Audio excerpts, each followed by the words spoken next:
এক জঙ্গলে রমু পাখি আর সমু পাখি নামে দুই ভাই তাদের বাবার সাথে থাকতো।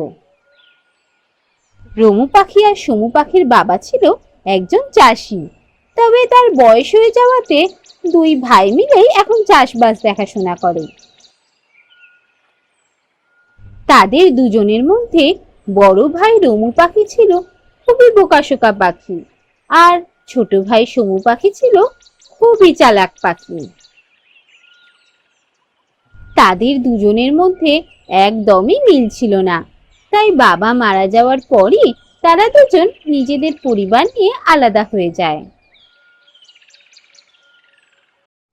এরপর একদিন সমু পাখি ভাবতে লাগলো, দাদার থেকে তো আলাদা হওয়া গেল, কিন্তু চাষের জমি তো এখনো ভাগাভাগি হয়নি। চাষের জমিগুলোকে ভাগাভাগি করে নিতে হবে। এক কাজ করি, দাদা তো বোকাশোকা, দাদাকে বরং যে সমস্ত জমিতে ভালো ফসল হয় না সেই জমিগুলো দিই, আর যেগুলো ভালো ফসল হয় ওই জমিগুলো আমি নিই। সমু পাখি এই কথা বলার জন্য একদিন তার দাদা রমু পাখিকে বাসায় ডেকে আনলো। দাদা, আমি ভাবছিলাম এবার আমাদের চাষের জমিগুলোকে ভাগাভাগি করে নেওয়া দরকার। হ্যাঁ, সেটা তো ভালো কথা, সব ভাগাভাগি করে নি। আমি চাষের জমিগুলোকে একদম সমান দুভাগে ভাগ করেছি। বাহ, তুই ভাগাভাগি করেও ফেলেছিস, এ তো খুব ভালো কথা। তা কিরকম ভাগাভাগি করেছিস বল শুনি। তখন সমু পাখি রমু পাখিকে চাষের জমির ভাগ বুঝিয়ে দিল। সে কিরে সমু, তুই তো সব খারাপ জমিগুলো আমায় দিয়েছিস। এই জমিগুলো তো ফসলই হয় না, আর যে সমস্ত জমিতে ভালো ফসল হয় সব জমি তো তুই নিয়ে নিয়েছিস। না না, এমন ভাগাভাগি তো করা উচিত নয়। যে সমস্ত জমিতে ভালো ফসল হয় সেগুলোকে সমান দুভাগ করা উচিত, আর যেগুলো খারাপ ফসল হয় সেগুলোও সমান দুভাগ করা উচিত। এইভাবে সব ভালো জমি তুই নিবি আর সব খারাপ জমি আমায় দিবি, এ কেমন কথা? না না, এ ভাগাভাগি চলবে না। চলবে না মানে? আমি ভাগাভাগি করেছি মানে ভাগাভাগি করেছি, ব্যাস। তোকে এই জমিগুলোই নিতে হবে। ঠিক আছে, তাহলে রাজামশাইয়ের কাছে চ। রাজামশাই আমাদের বলে দেবেন যে কে কোন জমিটা নেবে।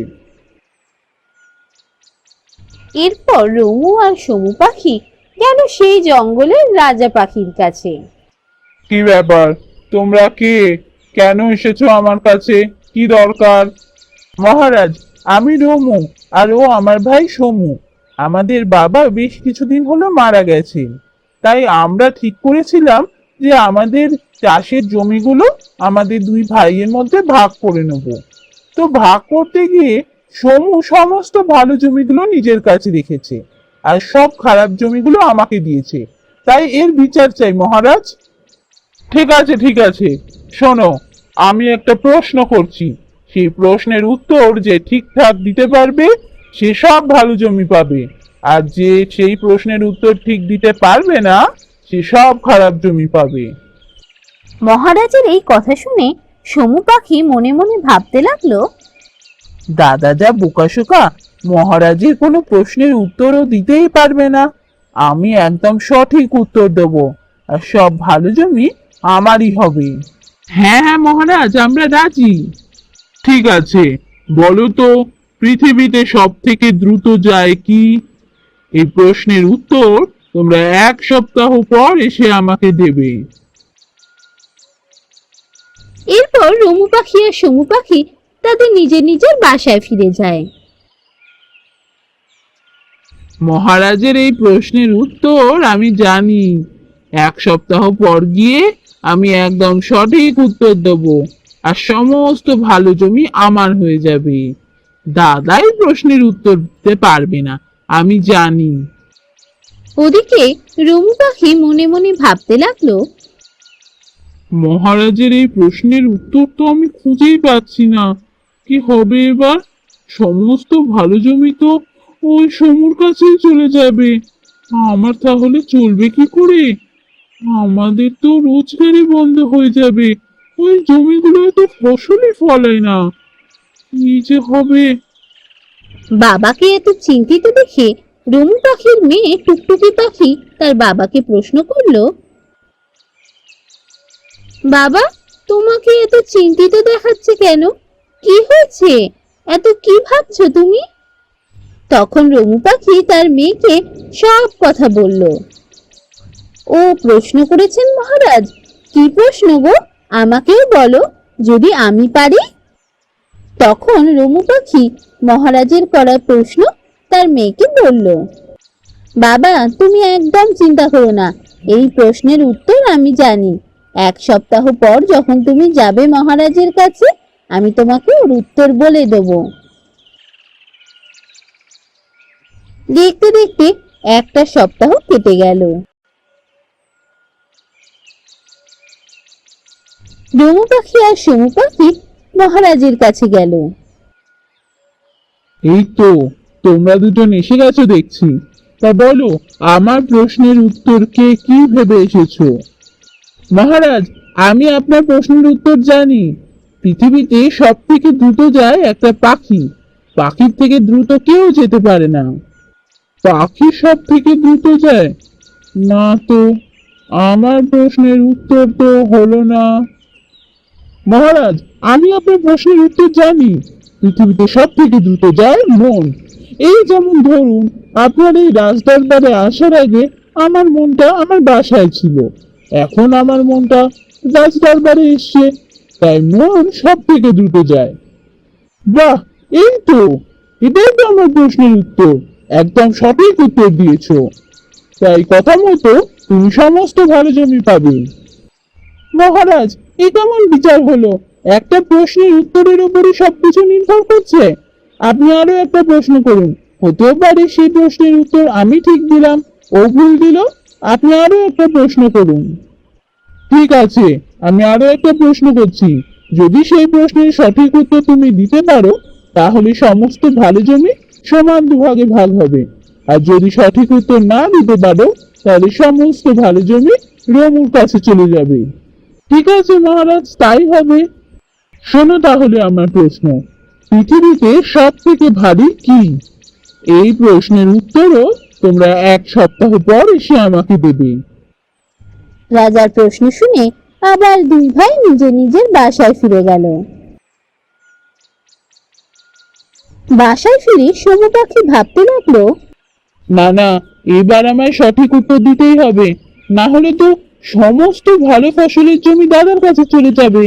এই প্রশ্নের উত্তর আমায় ঠিক করে ভেবে দিতে হবে। ওদিকে রুমু পাখি কিছুই মাথায় আনতে পারল না। প্রশ্নের উত্তর সে ভেবেই পেল না। বাবাকে চিন্তিত দেখে আবার তার মেয়ে তাকে প্রশ্ন করলো, কি হলো বাবা, তুমি আবার এত চিন্তায় পড়লে কেন? কি হয়েছে? তখন রঘু পাখি তার মেয়েকে সব ঘটনা বলল। বাবা, তুমি এত ভেবো না, এই প্রশ্নের উত্তরও আমি জানি। 1 সপ্তাহ পর যখন তুমি যাবে, তখন আমি তোমার উত্তর বলে দেব। দেখতে দেখতে আরো 1 সপ্তাহ কেটে গেল। রঘু পাখি আর সমু পাখি গেল মহারাজের কাছে। বলো, তোমরা দুজন আমার প্রশ্নের কি উত্তর ভেবে এসেছো? মহারাজ, আমি জানি, আমি আপনার প্রশ্নের উত্তর জানি। পৃথিবীতে সব থেকে ভারী হচ্ছে পাথর। পাথর কোনো পাখি তুলতে পারে না, তাই পাথরই হচ্ছে সব থেকে ভারী। কি বললে? পাথর? না না, পাথর কি করে হয়? ছোট ছোট পাথর তো পাখিরা মুখে করে নিয়ে এদিক থেকে ওদিক যেতে পারে। তাহলে পাথর কি করে হয় সব থেকে ভারী? না, হলো না। আমার প্রশ্নের উত্তর আমি পেলাম না। মহারাজ, আমি জানি আপনার প্রশ্নের উত্তর। পৃথিবীতে সব থেকে ভারী হচ্ছে আগুন। আগুন কেউ কখনো তুলতে পারে না। আমরা পাখিরা তো তুলতে পারি না, কোনো মানুষও কখনো হাত দিয়ে তুলতে পারবে না, কারণ আগুনের কাছে হাত নিয়ে গেলেই তো পড়ে যাবে। তাই কেউ ওই আগুনকে তুলতে পারে না।